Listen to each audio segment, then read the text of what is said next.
আগের দিনের মুরব্বীরা বলতো, হাজার তারায় জানা করে এক চাঁদে তাই করে। কথাটা কিন্তু ঠিক, মুরব্বীদের কথা এটা কিন্তু অক্ষরে অক্ষরে ফলে যায়। তো একটা মেয়ে যখন তার নতুন নতুন বিয়ে হয়, বাবার বাড়ি ছেড়ে শ্বশুর বাড়িতে যায়, তখন কিন্তু তার সবচেয়ে সাপোর্টটা প্রয়োজন। যেহেতু একটা মেয়ে বিয়ে হয়ে গেলে কিন্তু শ্বশুর বাড়িটাই তার নিজের বাড়ি, সারা জীবন তার চলতে হয়, আর ওই বাড়িটাই তার আপন হয়ে যায়। প্রত্যেকটা মেয়ের ক্ষেত্রেই এটা হয়। আর সেইখানে সবার সাপোর্টের দরকার হয়, বিশেষ করে হাজব্যান্ডের সাপোর্ট। হাজব্যান্ড যদি ঠিক থাকে তাহলে সব কিছু ঠিক থাকে। একটা মেয়ের তার শক্তিই হচ্ছে তার হাজব্যান্ড।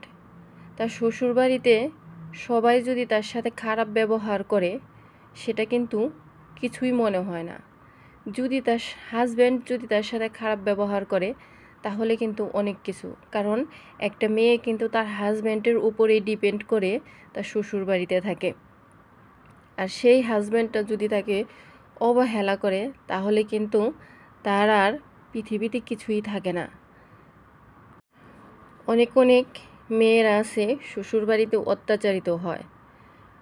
তাদের অত্যাচারে মেয়েরা কিছু বলতে পারে না শ্বশুরবাড়িতে।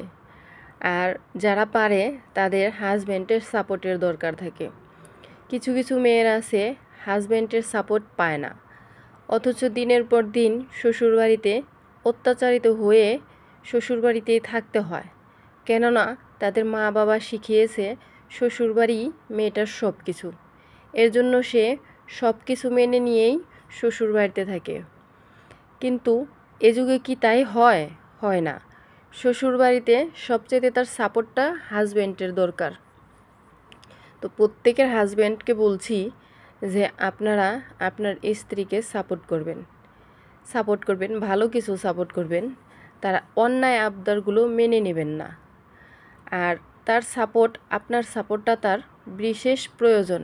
কেননা সে কিন্তু আপনার উপর নির্ভর করেই কিন্তু আপনার বাড়িতে থাকবে সারা জীবন, আপনার পাশে সঙ্গী হয়ে।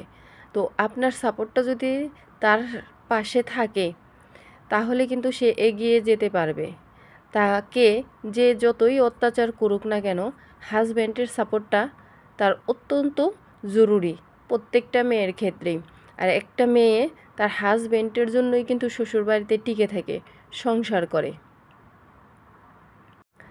অনেক অনেক বাড়িতে আছে শ্বশুর শাশুড়ি ননদ ননাসের অত্যাচার প্রচুর পরিমাণ।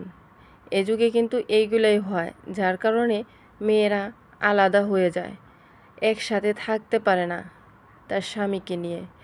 তাই বলছি, যদি সাপোর্টটা করেন, তাহলে কিন্তু এই সুন্দর সংসারটা কিন্তু ভেঙে যায় না, অটুট থাকে।